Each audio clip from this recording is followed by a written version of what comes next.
Quand mon oncle m'a appelé, j'ai d'abord cru à une erreur. Nous ne nous étions pas parlé depuis des années. Pas de dispute, pas de rupture nette, simplement cette distance silencieuse qui s'installe quand la vie continue sans raison particulière de regarder en arrière. Ray n'était pas du genre à appeler pour prendre des nouvelles. Il n'était pas sentimental, pas du tout. Alors voir son nom s'afficher sur mon téléphone m'a immédiatement mis mal à l'aise. Dès qu'il a commencé à parler, j'ai compris que quelque chose n'allait pas. Ce n'était pas ce qu'il disait, c'était l'espace entre ses mots, les silences trop longs, les respirations lourdes. Comme s'il devait réfléchir avant chaque phrase, non pas pour trouver les bons mots, mais pour rassembler assez de force afin de les prononcer. Il ne m'a jamais demandé explicitement de venir, il n'en avait pas besoin. Sa voix le faisait pour lui. Mon oncle s'appelait Raymond, mais à Grafton, tout le monde l'appelait Ray. Ray était un homme discret, presque invisible. Menuisier de métier, il vivait à l'écart de la ville, dans une vieille maison en bois qu'il avait lui-même entretenue pendant des décennies. Depuis la mort de ma tante, il vivait seul. Il ne s'était jamais remarié. Il n'avait jamais quitté la région non plus. Il semblait appartenir à cet endroit d'une manière que je n'avais jamais vraiment comprise. Il construisait des choses, il réparait ce qui se cassait, et il laissait la vie passer autour de lui, sans vraiment y prendre part. J'étais sa seule famille encore en vie, et maintenant, il était en train de mourir. Je n'ai pas posé de questions, je n'en avais pas besoin. J'ai fait mes valises et j'ai pris la route vers Grafton. Grafton est le genre de ville qu'on ne trouve pas par hasard. Une ville si petite qu'il faut presque zoomer volontairement sur la carte pour la voir apparaître. Coincée entre les bois et les collines, elle semblait figée dans le temps. 10 ans s'étaient écoulés depuis mon départ, mais en y entrant, j'ai eu l'étrange impression que rien n'avait changé. Les silos à grains rouillés se dressaient toujours près de la voie ferrée. L'unique bar de la ville affichait encore ses 3 enseignes différentes, vestiges d'anciens propriétaires jamais retirés. Sur la porte de l'église, un papier jauni annonçait un repas communautaire, daté de plusieurs semaines. Tout était exactement là où je l'avais laissé. Ray aussi avait changé. Il était plus maigre que dans mes souvenirs. Ses épaules semblaient plus étroites, comme si le poids des années s'y était accumulé. Ses mains tremblaient légèrement, mais ses yeux étaient toujours aussi vifs, lucides, présents. Quand je l'ai pris dans mes bras, il s'est accroché à moi plus longtemps que prévu, beaucoup plus longtemps. J'ai senti son souffle contre mon épaule, irrégulier, fragile. Le mot cancer flottait dans l'air entre nous, lourd et invisible. Aucun de nous ne l'a prononcé. Nous savions tous les deux que ce mot, une fois dit, ne pourrait plus être repris. Nous n'en avions pas besoin. Le deuxième matin, il m'a réveillé avant l'aube. Il faisait encore nuit quand j'ai ouvert les yeux. Ray se tenait dans l'encadrement de la porte, tenant un thermos cabossé d'où s'échappait l'odeur amère du café noir. Il m'a tendu une tasse sans un mot, puis il a simplement dit « C'est aujourd'hui ». Ces 2 mots ont suffi. Je savais exactement ce qu'il voulait dire. Hollow Lake se trouve juste à l'est de la ville, derrière une ligne dense d'arbres. Grafton a été construite autour de lui, littéralement. Les premiers colons s'étaient arrêtés ici parce que le lac ne se vidait jamais. Même pendant les pires sécheresses, quand les rivières en amont devenaient de simples traînées de poussière, Hollow Lake restait plein, froid, profond, immobile comme un miroir posé au cœur de la forêt. Sauf tous les 7 ans.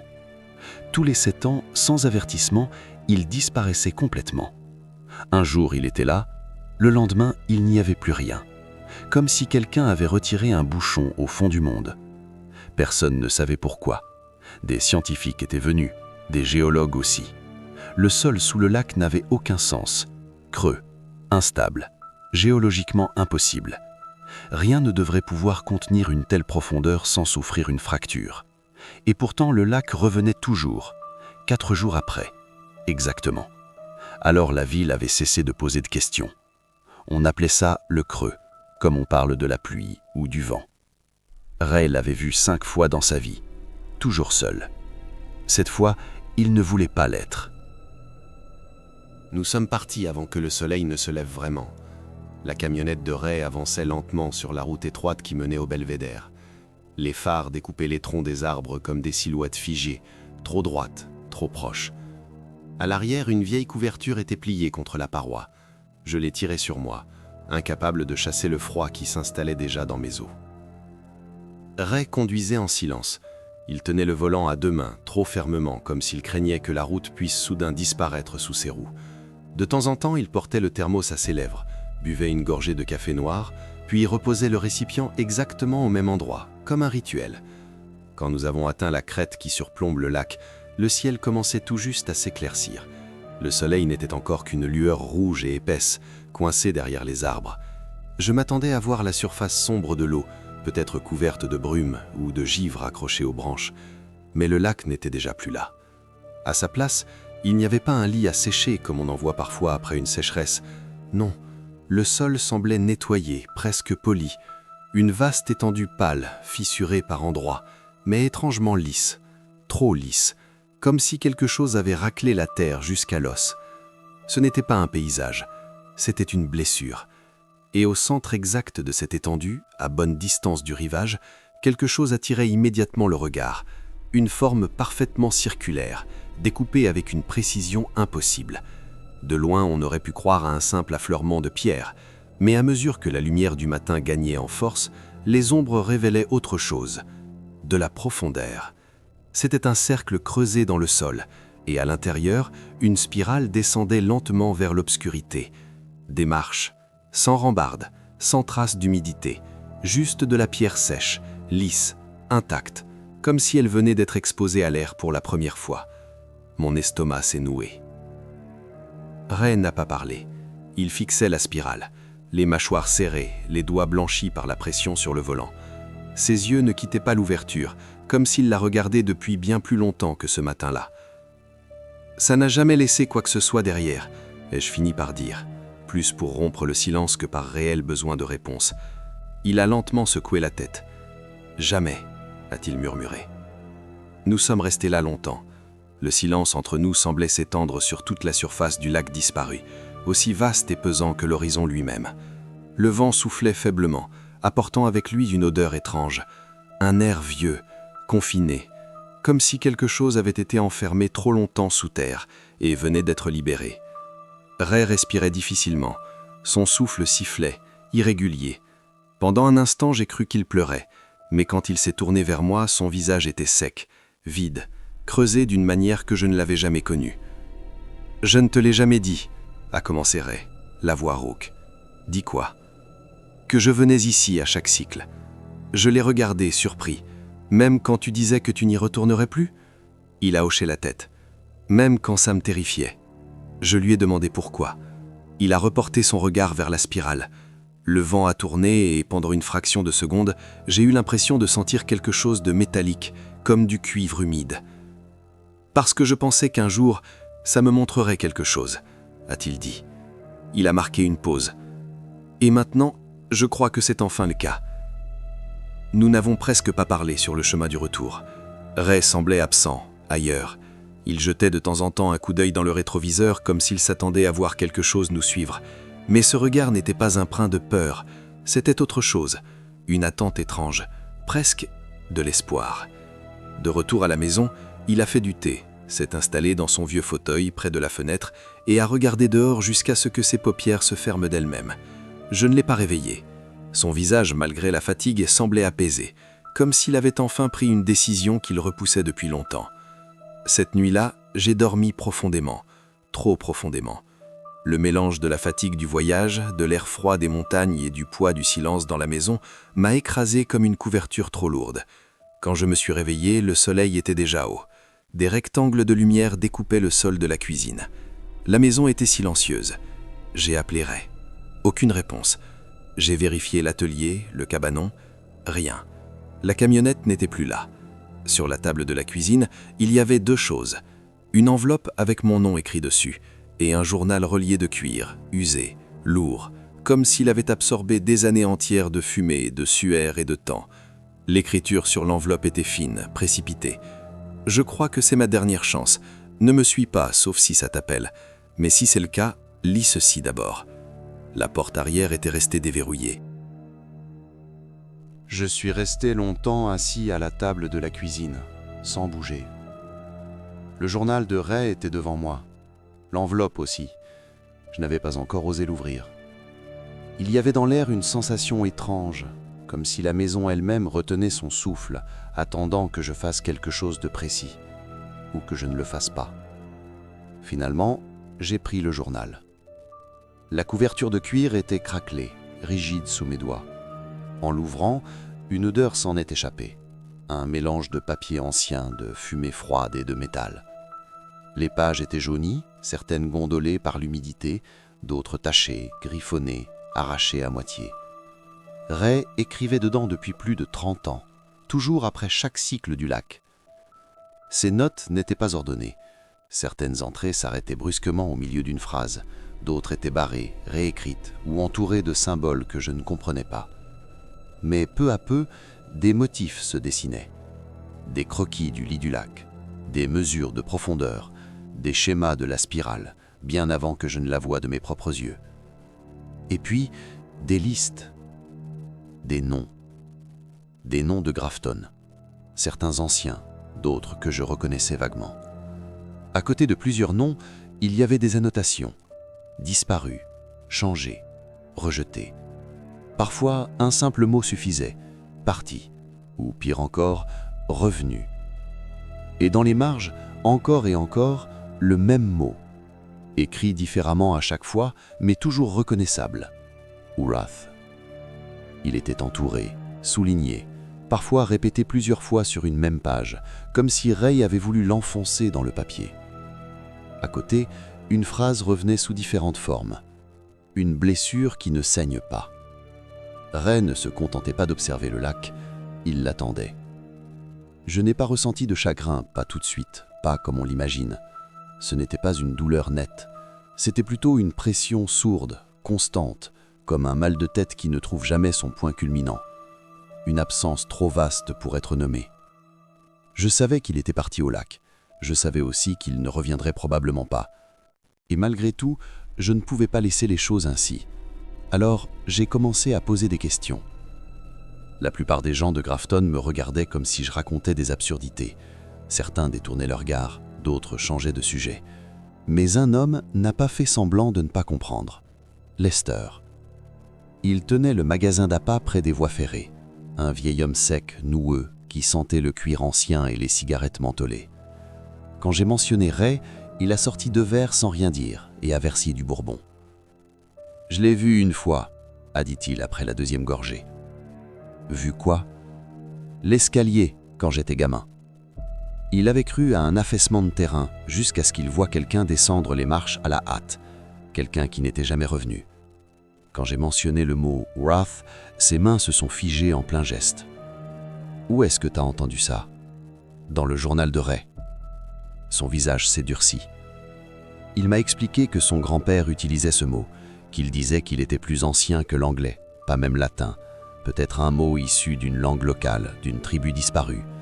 Ce n'était pas vraiment une colère, ni une punition. C'est une croûte, avait-il dit.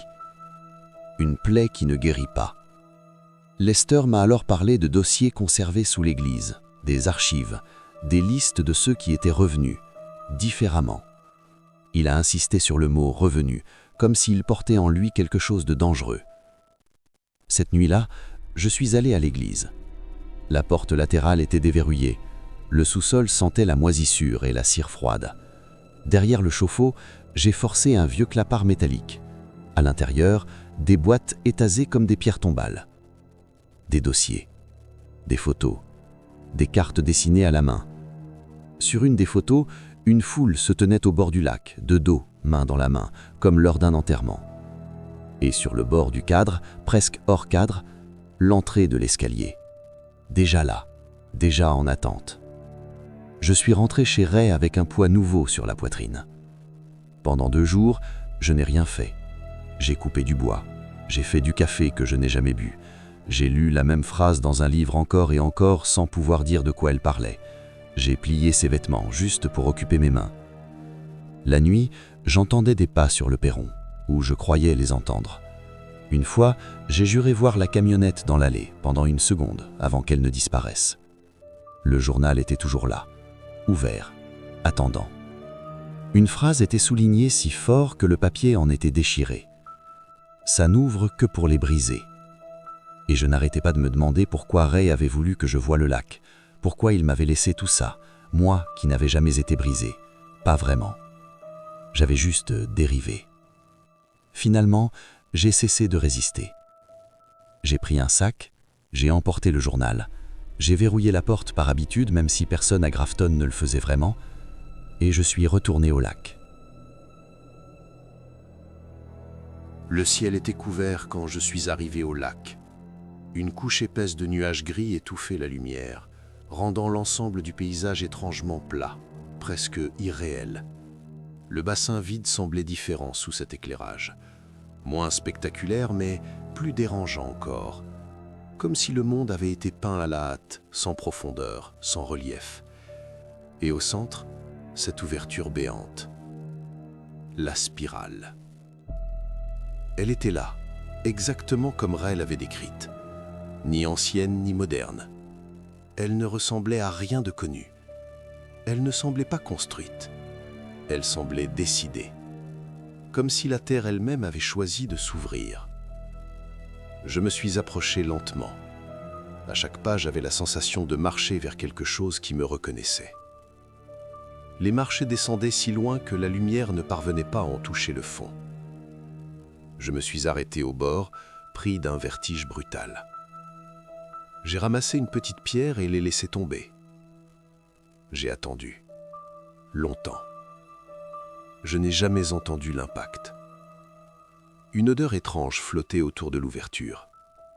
Un mélange de métal humide et de pierre froide. Quelque chose de profondément ancien. Quelque chose qui n'avait jamais connu l'air libre. Tu n'es pas le seul à l'entendre. Je me suis retourné brusquement. Une femme se tenait à quelques mètres de moi. Elle devait avoir la quarantaine. Ses bottes étaient usées, couvertes de poussière sèche. Ses cheveux étaient attachés à l'arrière par un fouloir rouge, visiblement fait à la main. Elle ne ressemblait pas à quelqu'un de Grafton, mais elle ne semblait pas non plus perdue. Plutôt revenue. « Pardon ?» ai-je dit, la voix un peu trop sèche. Elle s'est approchée lentement. Le lac, le moment, cette sensation de traction. Elle a marqué une pause. Tu la ressens aussi, n'est-ce pas? Je n'ai pas répondu. Elle a souri, comme si mon silence suffisait. Elle s'appelait Grace.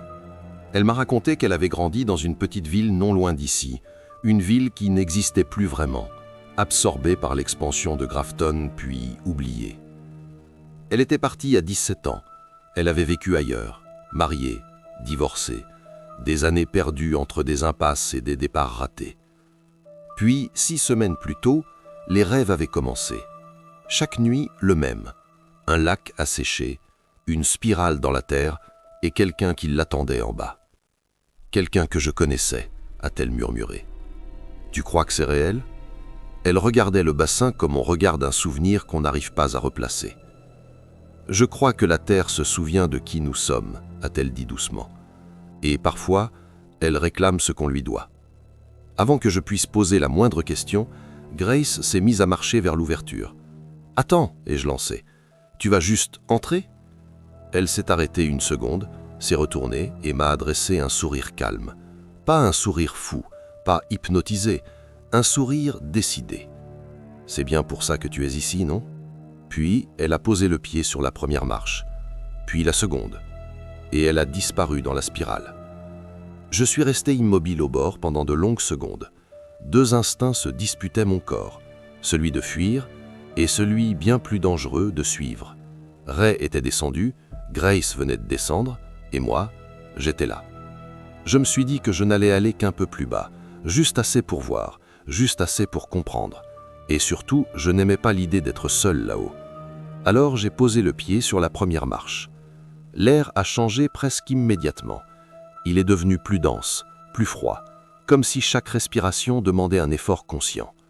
Après la 6e marche, j'ai senti une pression sourde derrière les oreilles, un silence épais, total. Même mes propres pas semblaient étouffés. Je descendais lentement, appelant parfois Grace. Ma voix ne résonnait pas, elle ne faisait pas d'écho. Elle s'arrêtait net, comme si elle frappait un mur invisible. Les marches se resserraient, la spirale se refermait. Les murs ont commencé à changer. Je suis passé devant des formes sculptées dans la pierre, pas des symboles, pas des lettres, des corps, des silhouettes humaines figées dans des positions impossibles, certaines agenouillées, d'autres étirées vers le haut, d'autres encore repliées sur elles-mêmes, tête contre genou, comme en prière ou en douleur. Je me suis demandé si elles avaient été façonnées ainsi ou si elles avaient été transformées. Puis la spirale s'est ouverte sur un palier, une vaste salle, un plafond trop haut pour être vu, et au centre, un monolithe. Il faisait à peine la hauteur d'un homme, de pierre lisse, légèrement effilée vers le sommet. Il n'était pas taillé, ni gravé, il était taché. Des empreintes de mains couvraient toute la surface, des centaines, certaines anciennes, presque fossilisées dans la pierre, d'autres plus récentes. J'en ai posé une contre une d'elles. La pierre était encore tiède. Et c'est là que j'ai compris que je n'aurais peut-être jamais dû venir. Je suis resté immobile devant le monolithe pendant ce qui m'a semblé être de longues minutes. Ma main était toujours posée contre la pierre, alignée presque parfaitement avec l'une des empreintes les plus récentes. La chaleur qui s'en dégageait était faible, mais indéniable. Pas la chaleur du soleil, ni celle d'un moteur. Quelque chose de plus intime, comme la trace laissée par un corps après s'être relevé d'un siège trop longtemps occupé. En retirant ma main, j'ai ressenti une sensation étrange dans les doigts, un picotement diffus, comme si la pierre avait reconnu le contact, puis s'en était souvenue. C'est à ce moment-là que j'ai compris que je voulais partir. Pas dans un mouvement de panique, pas encore, mais avec cette certitude calme et lourde qui vous traverse quand vous réalisez que vous êtes entré dans un endroit qui n'était pas destiné à être compris, encore moins visité. Je me suis tourné vers la spirale, et c'est là que je l'ai vue. Grace se tenait à quelques marches au-dessus de moi, 3 exactement, juste hors de portée. Elle ne faisait aucun bruit. Je n'avais pas entendu ses pas, je ne l'avais pas vue revenir. Elle était simplement là, comme si elle n'était jamais partie. Je ne t'ai pas entendu descendre, ai-je dit, la voix plus basse que je ne l'aurais voulu. J'étais déjà là, a-t-elle répondu. Son ton était calme, trop calme. Son visage ne trahissait aucune émotion précise, ni peur, ni excitation, juste une neutralité attentive, comme quelqu'un qui écoute une musique que je n'entendais pas. « Jusqu'où es-tu allé ?» ai-je demandé. Elle n'a pas répondu tout de suite. Elle a légèrement incliné la tête, comme si elle se concentrait sur quelque chose de lointain. Puis, elle m'a regardé droit dans les yeux. « Est-ce qu'il t'a montré la tienne ?» J'ai hésité. « Non, je ne crois pas. » Elle a souri. Un sourire doux, presque triste. « Alors, tu n'as pas fini ?» Sans attendre que je la suive, elle s'est retournée et a recommencé à descendre. Je l'ai suivie. Nous avons marché longtemps, ou peut-être pas. Le temps avait cessé d'avoir une forme claire ici. Les marches se succédaient sans rythme perceptible. Les murs semblaient se rapprocher, se contracter autour de nous, comme si l'espace lui-même se resserrait. Le silence n'était plus vide, il était chargé. Sous mes pieds, la pierre vibrait légèrement. Un bourdonnement faible, presque imperceptible, comme le frémissement d'un muscle sous la peau. Grace avançait sans lampe, sans hésitation. Ses bras nus ne réagissaient pas au froid. Elle ne trébuchait jamais. Je lui ai demandé jusqu'où cet endroit descendait. « Assez loin », a-t-elle répondu simplement. Plus nous avancions, moins l'architecture faisait sens. Les angles se pliaient d'une manière que mes yeux avaient du mal à suivre. À un moment, je me suis retourné et je n'ai pas reconnu le chemin derrière nous. Pas seulement à cause de l'obscurité. La spirale elle-même avait changé. La gravité semblait hésiter.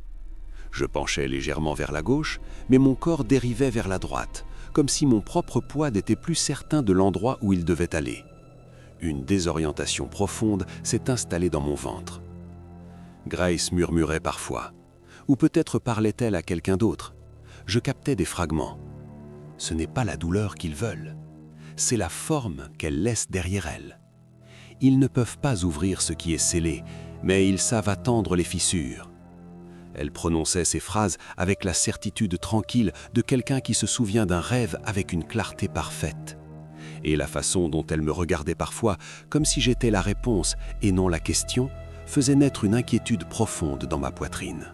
« Tu es déjà venu ici ?» a-t-elle dit soudain. « Non ?» ai-je répondu immédiatement. « C'est la première fois. » Elle a souri, pas avec moquerie, avec tristesse. « Tu marches devant moi, ai-je dit. C'est la seule raison pour laquelle je sais où aller. »« Au fond, tu sais déjà, » a-t-elle répondu. « Tu es juste nerveux. » Je n'ai rien répondu. Elle a continué à marcher, et moi, je l'ai suivie. Je ne comprenais toujours pas ce qu'était cet endroit, ni pourquoi il s'ouvrait, ni pourquoi des gens venaient ici pour disparaître. Mais je savais une chose avec certitude. Je devais continuer. Même si ma peau me démangeait, même si une petite voix au fond de moi me suppliait de faire demi-tour. La curiosité est une faim particulière, et à cet instant précis, j'étais affamé. Puis, le froid a changé. Il n'était plus naturel. Et j'ai compris que nous étions proches. Nous avons tourné un dernier angle et la spirale s'est brusquement ouverte. L'espace devant moi était si vaste que mon corps a réagi avant mon esprit. Mon estomac s'est contracté, mes genoux ont faibli et j'ai dû m'arrêter pour reprendre mon souffle. La chambre dans laquelle nous venions d'entrer était immense, bien trop grande pour se trouver sous un lac. Elle ne respectait aucune logique humaine. Elle n'était pas seulement grande, elle était déplacée, comme si elle avait été creusée dans le monde sans autorisation. Le silence y était différent, plus profond, plus ancien. La pièce semblait respirer lentement, imperceptiblement. Et au centre, en contrebas, il y avait des formes. Des dizaines, peut-être des centaines. Des silhouettes pâles, repliées sur elles-mêmes, vaguement humaines. Elles flottaient légèrement, comme si un courant invisible les faisait osciller. Elles ne bougeaient pas par leur propre volonté, elles étaient portées, maintenues, suspendues entre deux états. Je n'ai pas demandé à Grace ce qu'elles étaient, je crois que je le savais déjà. À l'extrémité de la salle se trouvait quelque chose d'autre. Ce n'était ni un autel, ni une statue, ni une créature. C'était une présence qui empruntait la forme de tout cela à la fois. Elle pulsait lentement, rythmiquement, comme un poumon endormi. Sa surface était majoritairement de pierre, mais par endroits, elle se pliait, se contractait, ondulait comme un muscle sous l'eau. Elle n'était pas vivante au sens où je l'entendais, mais elle n'était pas morte non plus. Elle attendait. Et elle attendait depuis très longtemps. Grace n'a pas hésité une seule seconde. Elle s'est avancée vers le centre de la chambre comme quelqu'un qui retrouve enfin un lieu familier. Ses épaules se sont relâchées, ses bras sont tombés naturellement le long de son corps. Elle est entrée dans le bassin peu profond au pied de la chose, puis s'est arrêtée. Elle n'a pas prié, elle n'a pas supplié, elle a simplement ouvert les mains. « Je suis prête », a-t-elle murmuré. La réponse n'est pas venue sous forme de son. Je l'ai ressentie. Une vibration profonde a traversé le sol, remonté le long de mes jambes, frappé mes os comme un diapason. Grace s'est élevée légèrement sur la pointe des pieds. Et alors, elle a commencé à se défaire. Ce n'était pas brutal, ni sanglant. Il n'y avait pas de cris, pas de panique. Sa peau s'est retirée doucement, comme du papier qui se recroqueville près d'une flamme. Ses vêtements se sont fondus avec elle, perdant toute couleur. Son corps s'est courbé, genoux ramenés contre la poitrine, bras refermés autour d'eux. Tout ce qui faisait mal semblait quitter son corps. Aucune trace de sang, aucune blessure. Juste un visage souriant à travers des larmes silencieuses. « C'est ce que je voulais », a-t-elle murmuré. Une voix si faible qu'elle semblait déjà appartenir à autre chose. « C'est ce que je devais devenir. » Je n'ai pas bougé. Je ne pouvais pas. Si je faisais un pas, j'avais la certitude que quelque chose s'activerait, que le simple fait d'être remarqué déclencherait un processus irréversible. Puis tout s'est figé. La présence a cessé de pulser. La chambre est redevenue silencieuse. Je respirais encore. Ma peau était intacte. Et à cet instant précis, je l'ai compris avec une clarté douloureuse. Je n'avais pas été choisi. Je n'étais pas invité. Le sourire de Grace a vacillé.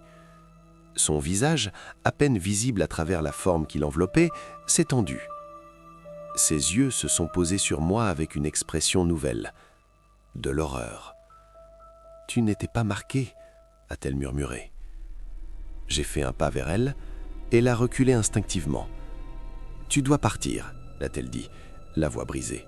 « Seulement ceux qui sont choisis sont en sécurité. » Puis elle a disparu.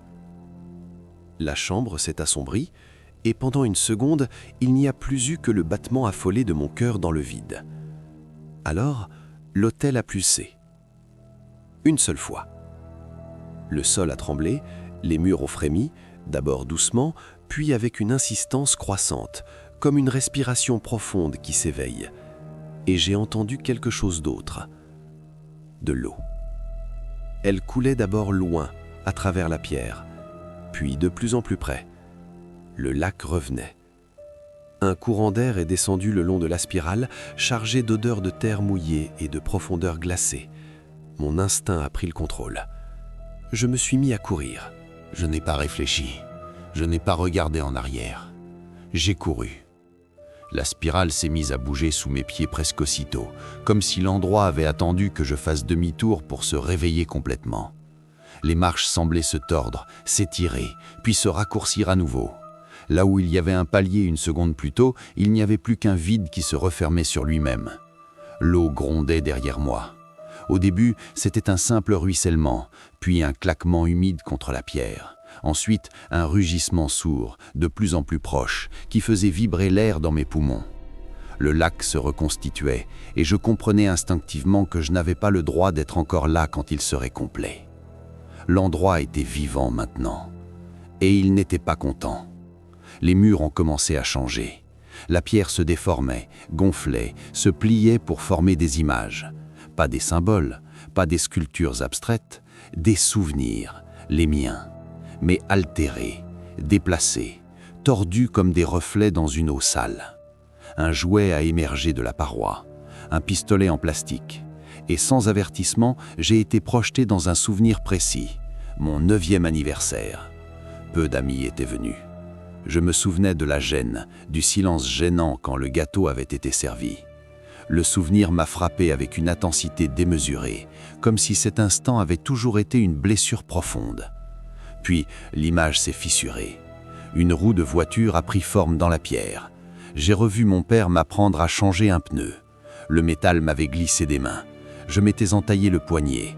Une douleur brève, bénigne, mais ici, elle revenait amplifiée, chargée d'un poids émotionnel qui n'avait jamais existé. Je comprenais ce qu'il faisait. Le lieu cherchait une faille. Il fouillait, il testait, il creusait, mais rien n'était assez profond. Alors il a essayé autre chose. Une scène s'est matérialisée devant moi, plus nette que les autres. J'avais 12 ans, j'étais au bord du lac avec Ray. Sauf que cette fois, il s'avançait dans l'eau, seul, lentement. Et je restais sur la rive, immobile, à le regarder disparaître sous la surface. Je me suis arrêté net, pris de nausée. Ce souvenir n'avait jamais existé. Je le savais. Mais mon corps, lui, n'en était plus si sûr. La culpabilité a commencé à s'installer comme un poison lent. Des pensées que je n'avais jamais eues se sont mises à tourner dans ma tête. Tu aurais dû l'aider. Tu aurais pu faire quelque chose. C'est de ta faute. La pression dans ma poitrine est devenue insupportable. Le lieu avait trouvé quelque chose. Ou plutôt, il avait commencé à fabriquer ce qui lui manquait. Je me suis remis à courir.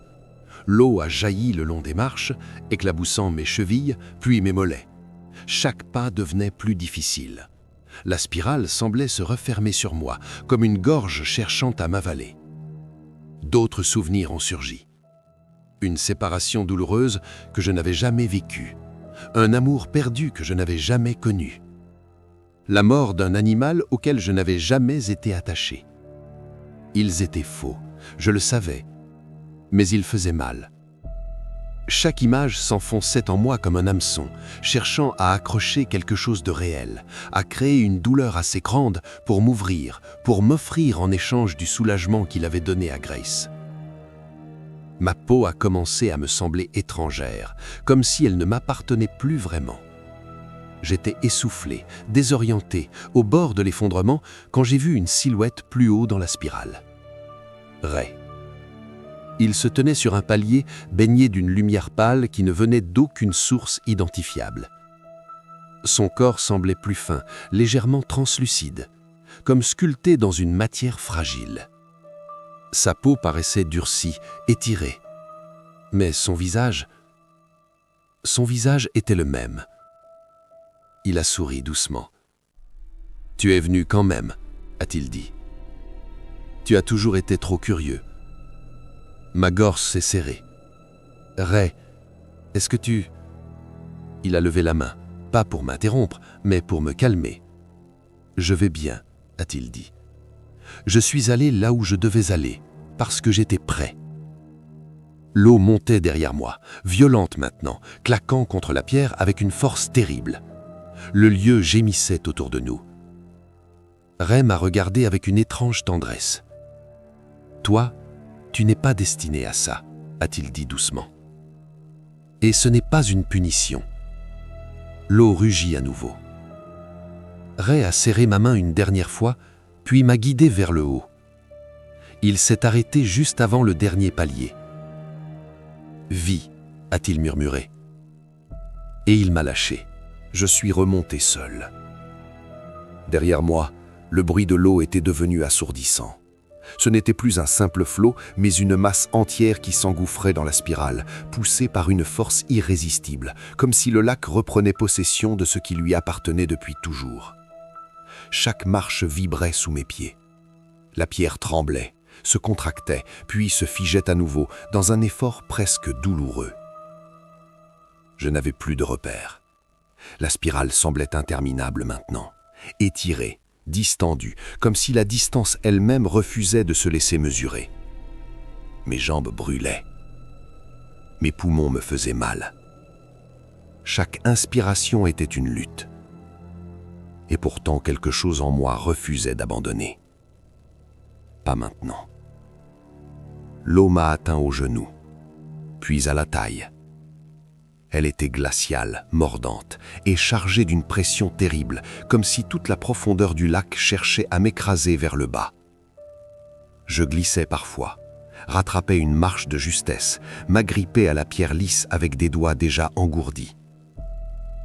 Le lieu essayait encore. Les murs pulsaient faiblement, comme s'ils hésitaient à une dernière tentative. Des fragments de souvenirs tremblaient à la surface de la pierre, cherchant à se reformer. Mais il manquait de force. Comme si quelque chose avait changé. Comme si l'endroit avait compris que je n'étais pas une proie viable. Je pensais à Ray, à sa main dans la mienne, à son regard calme, à cette certitude qu'il avait eue, lui. La spirale s'est brusquement resserrée, puis ouverte d'un coup. J'ai aperçu très haut au-dessus de moi une lueur pâle. La surface, le ciel, le monde. L'eau montait plus vite que moi maintenant. Elle me frappait la poitrine, puis les épaules. Chaque pas devenait un combat. Mes muscles criaient. Mes doigts perdaient leur force. Quand mes pieds ont quitté la dernière marche, j'ai nagé. Je n'ai pas nagé élégamment. Je n'ai pas nagé efficacement. J'ai nagé avec la panique pure de quelqu'un qui refuse de disparaître. L'eau était lourde, épaisse, presque collante. Elle tirait sur mes jambes, mes bras, comme si tout le poids de la spirale essayait de me retenir. J'avais la sensation très nette d'avoir enfreint une règle que je ne comprenais pas et que quelque chose là-dessous n'acceptait pas mon départ. Mes poumons brûlaient, claboussaient autour de moi, sombres et glacés. Le lac était presque plein maintenant. Les dernières traces de la spirale disparaissaient déjà sous la surface, avalées comme si elles n'avaient jamais existé. Je nageais vers la rive sans réfléchir, mes bras tirant mécaniquement, mes jambes tétanisées par le froid. Chaque mouvement me donnait l'impression que mes muscles allaient se déchirer. Quand mes pieds ont enfin touché le sol rocheux, j'ai trébuché hors de l'eau et me suis effondré sur la berge. Je suis resté là, haletant, crachant de l'eau, mes mains tremblantes plantées dans la terre froide. Le vent soufflait doucement, le ciel était gris, calme, indifférent. Derrière moi, Hollow Lake était de nouveau complet, lisse, parfait, comme s'il n'avait jamais disparu, comme s'il n'avait jamais laissé apparaître quoi que ce soit. Aucune trace, aucune ouverture, aucun escalier, juste un lac. Je me suis redressé lentement, encore secoué de frissons, et j'ai senti un poids contre ma poitrine, mon sac. Je l'avais toujours. En fouillant à l'intérieur, mes doigts ont touché quelque chose de familier, la vieille veste militaire de Ray. Usée au poignet, déchirée au col. Elle sentait encore le bois et le tabac froid. Dans la poche intérieure, il y avait une photo, pliée et craquelée par le temps. Ray et moi. J'avais 9 ans. Je souriais, les dents du devant manquantes. Ray avait un bras autour de mes épaules et faisait un signe de paix devant l'objectif. Au dos, son écriture. « Tu n'étais pas brisé, alors vis ». Je suis resté assis longtemps au bord du lac. Je n'ai pas pleuré, pas vraiment. J'ai simplement laissé le vent passer sur l'eau, sur moi, sur ce qu'il restait de cette histoire. J'étais encore là. Je suis resté assis au bord du lac jusqu'à ce que mes tremblements cessent. Le froid me mordait encore la peau, mais ce n'était plus la panique. C'était ce froid-là, sec et clair, celui qui vous rappelle que vous êtes vivant après avoir frôlé quelque chose qui ne l'était pas. Le vent faisait frissonner la surface de l'eau, dessinant de petites vagues parfaitement ordinaires. Hollow Lake était redevenu ce qu'il avait toujours été aux yeux du monde. Calme, silencieux, inoffensif. Si quelqu'un était passé à ce moment précis, il n'aurait vu qu'un homme trempé, assis trop près de l'eau, reprenant son souffle. Il n'y avait aucune trace de la spirale, aucun indice, rien à expliquer. C'est peut-être ça le plus dérangeant. Les jours suivants se sont écoulés lentement. Je suis resté à Grafton pour régler les affaires de Ray. Ranger son atelier, classer ses outils, mettre des livres dans des cartons, rencontrer un avocat pour la maison. Des gestes simples, répétitifs, presque pesants. Il y avait une étrange consolation dans cette routine, comme si chaque clou rangé, chaque tiroir refermé me ramenait un peu plus solidement dans le monde réel. Par moments, je m'attendais encore à l'entendre tousser dans la pièce d'à côté, à le voir apparaître dans l'embrasure de la porte, une tasse à la main. L'habitude est tenace, le chagrin l'est encore plus. Le lac était revenu à la normale et la ville l'a traité comme tel. Personne ne parlait de ce qui s'était passé. Ou plutôt, personne ne parlait de quoi que ce soit. Les habitants hochaient la tête quand ils me croisaient, demandaient si je comptais rester longtemps, puis détournaient la conversation avant que je puisse répondre. C'est un talent que les petites villes développent avec le temps. Savoir ne pas savoir. Un soir, je suis passé chez Lester. Il avait déjà rempli un verre quand je me suis assis. Il ne m'a pas demandé où j'étais allé. Il n'a pas prononcé le nom de Ray. Il n'a pas mentionné le lac. Le silence ici était une forme de politesse. Après un moment, je lui ai posé une dernière question. « Tu m'as parlé de ceux qui sont revenus différents. » Il a hoché la tête. « Tu as déjà connu quelqu'un qui est revenu normalement ?» Il est resté silencieux longtemps, les yeux fixés dans son verre. Une seule fois, a-t-il fini par dire. « Et alors ?» Il a haussé les épaules. Il n'a jamais essayé d'y retourner. Il n'a rien ajouté, et étrangement, c'était suffisant. Quand je suis sorti du magasin, le ciel prenait une teinte ambrée. L'air était frais, chargé de cette odeur d'automne qui donne toujours l'impression d'une faim. Je suis retourné au lac une dernière fois. La surface était parfaitement lisse. Pas une ride, pas un frémissement. Le ciel s'y reflétait comme dans un miroir. Si quelque chose se souvenait de moi là-dessous, si quelque chose se souvenait de Ray ou de Grace, cela ne le montrait pas. Je n'ai pas parlé, je n'ai pas posé de questions. Je me suis contenté de regarder l'eau retenir le ciel dans son reflet. Et pour la première fois depuis longtemps, j'ai senti quelque chose se détendre dans ma poitrine, comme une autorisation silencieuse de continuer. En me détournant, une pensée m'a traversé l'esprit, douce et inattendue. Le lac ne s'est jamais ouvert pour moi.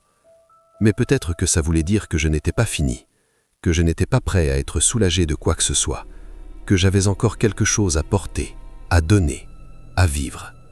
Et pour la première fois depuis la spirale, cette idée ne faisait pas mal. Elle ressemblait presque à de l'espoir.